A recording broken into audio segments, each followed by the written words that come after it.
압도적 취재팀장 권 팀장의 뉴스 3을 시작할 텐데 안녕하세요. 선프로TV 취재팀장 권순우입니다. 이게 근데 걱정스러운 뉴스가 드디어 들어왔네요. 예. 홍콩 매체가 코로나 폭증 베이징의 안치실이 포괄해서 바닥의 시신 보관한다. 정확히 2년 반 전에 미국 상황이 이제 중국에서 벌어지는데 그쵸. 걱정했던 상황이죠. 그러니까 요새 좀 관심 많이 갖는 이슈가 중국 코로나예요. 그동안 다른 국가들의 코로나 상황들을 우리가 다 기억하잖아요. 네. 어떤 식으로 극복을 했는지. 예. 그런데 거기는 인구가 엄청나게 많고 의료 인프라가 부족한 상황에서 얼마나 많은 사상자가 발생할지는 좀 예상하기가 좀 어려운 상황입니다. 네. 그리고 이제 조금 이제 코로나를 다른 국가에 선례들이 좀 있으니까 예. 좀 그나마라도 좀 괜찮을 수 있겠지만 의료 체계의 엄청난 부담은 불가피하다라는 게 대체적인 전망이잖아요. 여기도 노령화가 엄청 진행이 돼가지고죠. 그러게요. 예. 그리고 또 여기가 정보 통제가 좀 많이 되는 국가다 보니까 예. 우리가 과연 통계를 믿을 수는 없다라는 것도 좀 불안감의 한 요인이기도 한 것 같아요. 지금 예. 중국의 그 구글에서 검색해본 중국의 확진자 숫자입니다. 다른 네. 국가의 확진자 수는 거의 맞는데 맞아요. 아니 시신을 지금 뭐 병원 바닥에서 처리한다는데 저 정도 숫자가 맞을까? 그 다음 또 놀라운 통계를 보여드리겠습니다. 네. 저건 뭐예요? 사망자 빵이에요? 사망자 빵 뭐 홍콩발 보도는 거짓 보도인가요? 모르겠습니다. 근데 어쨌든 지금 홍콩에서 지금 매체에서 이야기했던 부분들은 네. 베이징에서만 재택 치료 중 사망한 감염자가 한 700여 명 정도가 된다라는 예. 거를 이제 어깨발로 좀 얘기를 했어요. 이게 통계로 잡힌 건 아니고 재택 치료 중 사망자이기 때문에 의료 체계 공식 통계로 잡히지는 않는 것 네. 같아요. 그리고 이제 그 홍콩 매체가 중국의 베이징의 어떤 병원이라든지 장례식장, 장례 관련 업체들 이런 데들 그러니까 통계를 못 잡게 되면 기자들이 좀 현장에서 가서 분위기를 좀 물어보잖아요. 그렇죠. 그런데 뭐 거의 코로나 관련한 사망자가 급증하고 있다라고 얘기는 하는데 뭐 통계적으로는 잡을 수가 없고요. 그 중국의 그 국가위생건강위원회가 이제 홈페이지를 통해서 매일 공개를 하고는 있습니다. 근데 베이징에서 394명 포함해서 한 2,000명 정도가 보고됐다. 그리고 감염에 의한 신규 사망자는 없다라는 게 중국의 공식적인 입장입니다. 네. 그런데 지금 그 홍콩 매체가 취재를 해본 결과로는 일단 중일 우호 병원이라는 곳에 좀 가봤나 봐요. 근데 직원이 시신을 안치하는 냉장고가 이미 꽉 찼다. 그래서 이제 바닥에도 냉동 못한 시신이 한 39 정도가 쌓여 있다. 아무리 겨울이지만 그럼 부패할 텐데.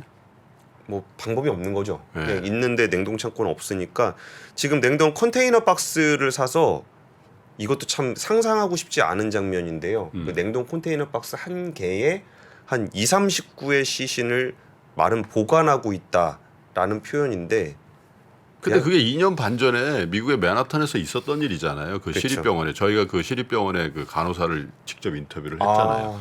그래서 그 쓰레기 버릴 때 쓰는 그 검은색 그걸로 예. 시체를 말아가지고 냉동 탑차로 운구하는 그게 그 충격이었죠 그때. 근데 그 상황이 중국에서 벌어졌을 경우에 인구를 감안하고 중국의 의료 시스템을 감안했을 때 만약에 미국 같은 확진자가 나오고 사망자가 나온다 그런 건 상상하기 힘들죠. 그렇죠. 재앙이죠, 재앙. 거의. 재앙이죠. 네. 근데 여기서 또 홍콩 매체가 취재한 데가 이제 베이징이잖아요. 근데 베이징은 그나마라도 좀 의료 그렇죠. 체계가 있는 곳이란 말이죠. 예. 근데 그 홍콩 매체가 베이징 시내 12곳의 장례식장 화장 업무량을 좀 파악을 해봤대요. 네. 뭐 예약이 꽉 차 있는 건 당연한 얘기고요. 여기에 취재에 응한 장례 관계자에서는 하루 평균 300여 명을 화장할 수 있는데 한 2천여 구 정도가 대기하고 있다. 뭐 일주일 내내 화장을 해도 다 처리할 수 없는 네. 상황이다라고 전했다고 합니다.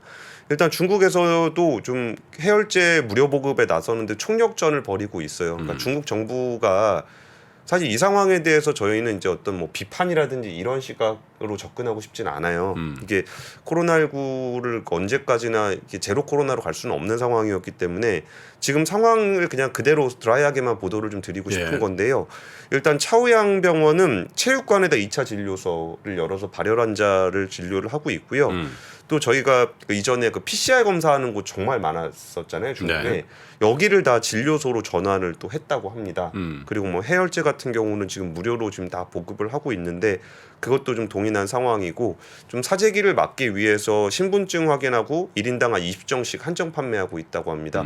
한국에서도 그때 마스크 대란 있을 때 뭐 그렇죠. 주민등록번호 확인해서 예. 뭐 짝콜로 하고 5일로 나눠서 하고 뭐 그랬었잖아요. 그런 모습들이 대체적으로 나타나고 있다라고 보시면 될 것 같아요. 근데 여기 또 하나 우려되는 부분이 오는 24일에서 26일에 춘절이잖아요. 아니요. 대학원 진학 시험. 아, 이 대학원, 예. 대학원. 대학원. 근데 대학 졸업자만 한 1,164만 명에 달한다고 그 취지가 해요. 안 되니까 대학원 가는 사람이 많다는 거잖아요. 한 절반은 시험을 볼 것 같다는 건데 그럼 무려 500만 명이 시험을 보게 됩니다. 근데 참 이렇게 500만 명이 시험 보려고 하는데 이거 못 보게 하기도 좀 아니 대학원 시험을 500만 명이 봐요. 숫자가 워낙 많죠. 그것도 참.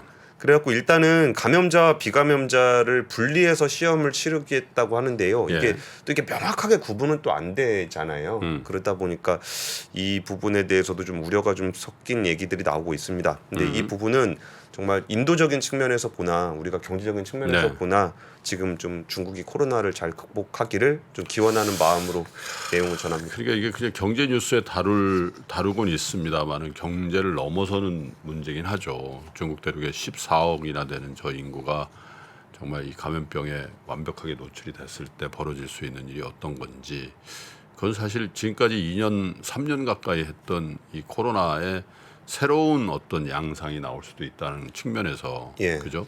굉장히 걱정스럽게 지켜봐야 될 것 같네요. 이것도 안 좋은 소식이네요. 내년 우리 수출 증가율이 거의 없다면서 0.5% 예상인데 이것도 뭐 뚜껑을 열어봐야 되겠지만 전기 전자는 오히려 2% 가까이 떨어질 거다 이런 전망이 나왔다고요? 예, 근데 사실 이 뉴스는 앞서 전해드렸던 뉴스의 연장선이라고 보셔도 될 것 같아요. 그러니까 최근 한 2년간 상승세를 이어가기는 했는데 수출이 그 수출이 내년에는 증가율이 0%대로 떨어질 거다라는 전망이 제기가 됐는데요. 근데 네. 이거는 정교하게 만들어진 숫자는 아니고요. 예. 그 전국경제인연합회에서 시장조사기관을 통해서 매출 한 1,000대 기업 중 12대 수출업종 150곳을 대상으로 설문조사를 한 겁니다. 그 설문에 응답한 기업들이 내년 수출이 이제 올해 대비 평균 0.5% 정도 증가할 거다라고 전망을 네. 했는데요. 이게 업종별 전망치를 한번 같이 보시죠. 그러면 전기전자, 석유화학, 철강이 약간 굉장히 낮게 나와요.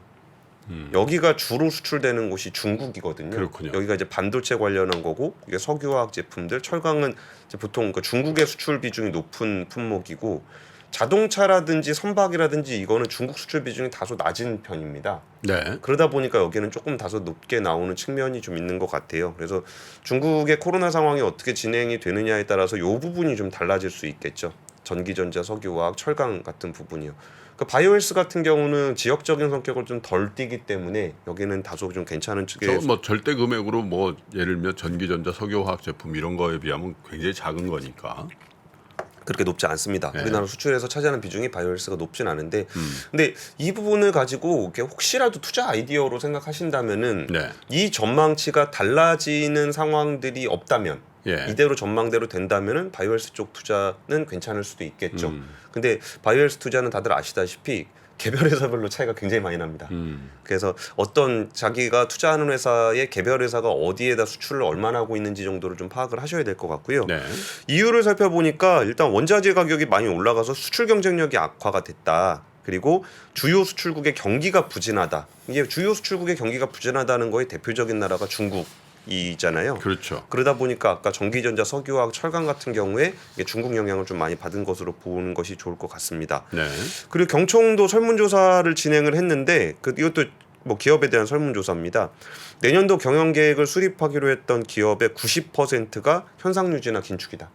뭐 어떠세요? 기업 직접 경영하시는 입장에서 이런 설문조사 나오면 뭐라고 답하실 것 같습니까? 사실 이제 이런 거잖아요. 이제 경영자의 입장에서 안 좋으면 역발상을 해야 된다. 그죠? 예. 좋을 때 오히려 조금 더 보수적으로 하고 투자도 마찬가지야. 그런데 딱 경영의 현장에 맞닥뜨리면 그런 생각하기 진짜 어렵습니다. 왜냐하면 다른 데들이 다 생존을 위해서 뭔가 준비하고 있는데 나만 그냥 내리고다.